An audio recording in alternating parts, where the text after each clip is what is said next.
স্বাভাবিক নিয়মেই খেজুরের রস জাল দিয়ে চলছে গুড় প্রস্তুতির কাজ, কিন্তু এরই মধ্যে সবার চোখের আড়ালে রসের সাথে মেশানো হচ্ছে চিনি।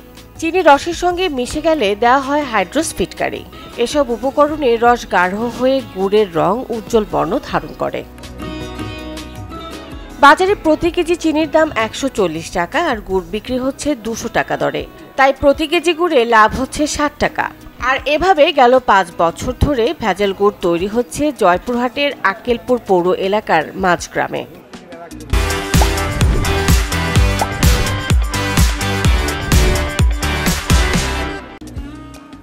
খুচরা গুড় বিক্রেতারা বলছেন, শীতকালে আসল খেজুর গুড়ের চাহিদা থাকলেও নেই সরবরাহ, তাই বাধ্য হয়ে ভেজাল গুড় বিক্রি করছেন তারা।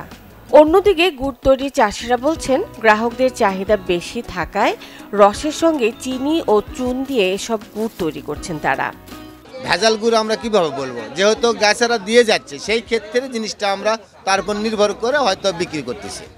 এখানে তো আমরা কিছু বলতে পারবো না। বাজারে খেজুর গুড় কিন্তু এখন ভেজাল না ভালো কেমন করে দেখবো, আমরা যা দিচ্ছে সেটাই নিচ্ছি, ভালো ১৮০ টাকা কেজি নিচ্ছে। খরিদ্দারের কাছে আমরা ভালো জোর গলায় দিতে পারতেছি না, আসল জিনিস পাওয়া যাচ্ছে না। এখন বর্তমানে আমরা যেটা পাচ্ছি এইভাবে আমরা বেচা কিনা করতেছি, তাতে আমাদের বেচা কিনা কম হয়ে গেছে, খরিদ্দাররা বিভ্রান্তি হয়ে যাচ্ছে।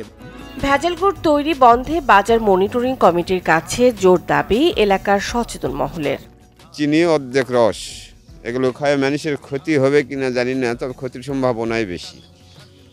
তারপরেও মানুষ খাচ্ছে, এদেরকে এখান থেকে বিতাড়িত করতে হবে। এখানে রাখা যাবে না, এখানে রাখলে দেশের মানুষের ক্ষতি, এলাকার মানুষের ক্ষতি।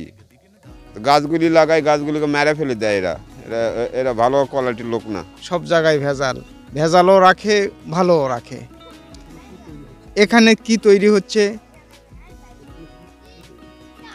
এখানে খেজুরের গুড় তৈরি হচ্ছে, তো গুড়গুলো গাছ থেকে রস নিয়ে আসতেছে, নিয়ে এসে জাল দিচ্ছে। এই জাল দেওয়ার মাঝে এনারা বিভিন্ন কিছু মিশায়ে গুড় তৈরি করতেছে। তো ভেজালের দুনিয়ায় ভেজাল চলতেছে, আমরা ভেজালে পরিপূর্ণ হয়ে গেছি। এটা অত্যন্ত ভেজালযুক্ত একটা খাবার হচ্ছে। তাই আমি ক্যাবের পক্ষ থেকে ভোক্তা অধিকারে এবং যারা কর্মকর্তা আছেন এবং তাদের সুদৃষ্টি আকর্ষণ করব যে যেন এই ভেজাল মুক্ত থেকে আমরা কিভাবে বের হয়ে আসতে পারবো, এই জন্য জয়পুরহাট জেলা প্রশাসনের সুদৃষ্টি আশা করি। এসব ভেজাল গুড় খাওয়ার কারণে মানব দেহে বিভিন্ন জটিলতা দেখা দিতে পারে বলে বলছেন চিকিৎসকরা। খেজুরের রস এটা খেলে তো নিপা ভাইরাস হয়, এখান থেকে বিভিন্নভাবে আমরা যেন কাঁচা খেজুরের রসটা না খাই সেটা আমাদের খেয়াল রাখতে হবে। অনেক সময় খেজুরের রস থেকে বিভিন্ন পদ্ধতিতে খেজুরের গুড় বের করে, বিশেষ করে গ্রামেগঞ্জে সঠিক উপায়ে খেজুরের গুড়টা বের করে না, তখন সেই রকম গুড় খেলে আমাদের পেটে বিভিন্ন রকম সমস্যা হতে পারে এবং দেহের অনেক ক্ষতিও হতে পারে। ভ্রাম্যমাণ আদালতের মাধ্যমে অভিযান ও বাজার মনিটরিং অব্যাহত রয়েছে। এরপরও কেউ যদি ভেজাল গুড় তৈরি করে তার বিরুদ্ধে আইনগত ব্যবস্থার হুঁশিয়ারি উপজেলা নির্বাহী কর্মকর্তার।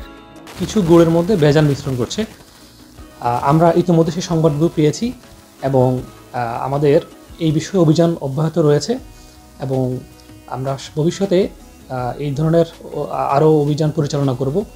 সেক্ষেত্রে যদি দেখা যায় যে এটা আসলেই তারা এই জায়গা থেকে ভেজাল গুড় অব্যাহত রাখে, তাহলে আমরা তাদেরকে অবশ্যই আইনের আওতায় নিয়ে আসব। তবে সেখানে বেশ কিছু ভালো ব্যবসায়ী রয়েছেন যারা আসলেই ভালো গুড় তৈরি করছেন এবং সেটা আশেপাশের মানুষদের কাছ থেকে আমরা সেটা জেনেছি। খেজুরের গুড় অথচ নেই খেজুরের রস।